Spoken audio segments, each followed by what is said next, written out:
Bonjour à tous. Avec cette vidéo, nous arrivons au terme du premier chapitre et je vous propose de voir ensemble, de faire une petite synthèse de ce qu'on a vu depuis le début. Je vous ai dit dans la vidéo précédente, je vous ai parlé d'une vidéo à propos des blessures. Ne tenez pas compte de ce message parce que j'ai décidé de vous en parler un petit peu plus loin dans l'audiobook. Alors, on a vu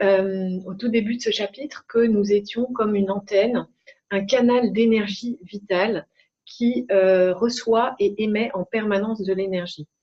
Et que, évidemment, ce canal doit être le plus dégagé possible de façon à ce que la circulation d'énergie puisse se faire librement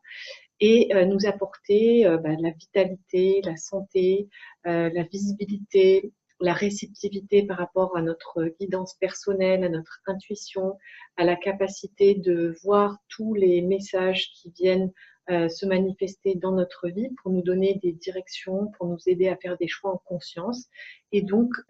faciliter notre vie. Dans la réalité, on se rend compte qu'on a tous des blocages, des nœuds, des bouchons, des obstacles qui sont présents dans notre canal énergétique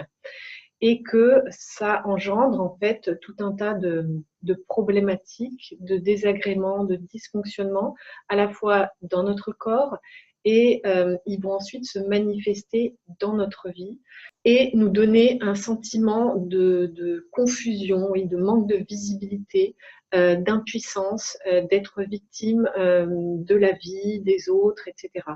Alors qu'en fait, au travers de tout ce qu'on a vu ensemble dans ce premier chapitre, on peut comprendre qu'il n'y a aucun hasard, que chaque chose, chaque problématique a sa raison d'être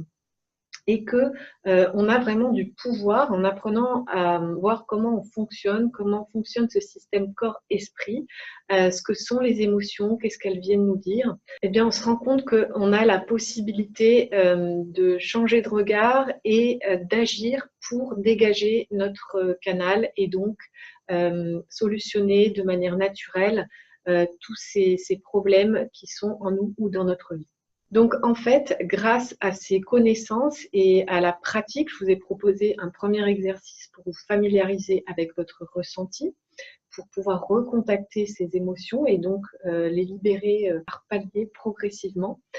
Donc, grâce à toutes ces connaissances et ces pratiques, on va peu à peu changer de regard sur la manière dont on fonctionne et sur ce qu'on appelle des problèmes, qui sont en fait à la fois les problèmes, les symptômes et les solutions. C'est-à-dire qu'on va pouvoir les utiliser pour se libérer en conscience peu à peu, en acceptant ce que l'on ressent. Et on va pouvoir constater des résultats rapides et très libérateurs au quotidien. Voilà, donc dans le deuxième chapitre, on va voir un petit peu plus en détail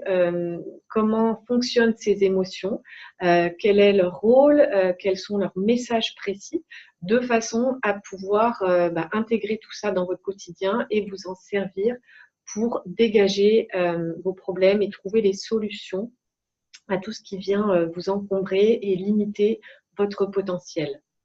Voilà, si vous avez des questions, des commentaires par rapport au premier chapitre, il est encore temps de les laisser juste en dessous. Et je vous retrouve très vite pour le second chapitre.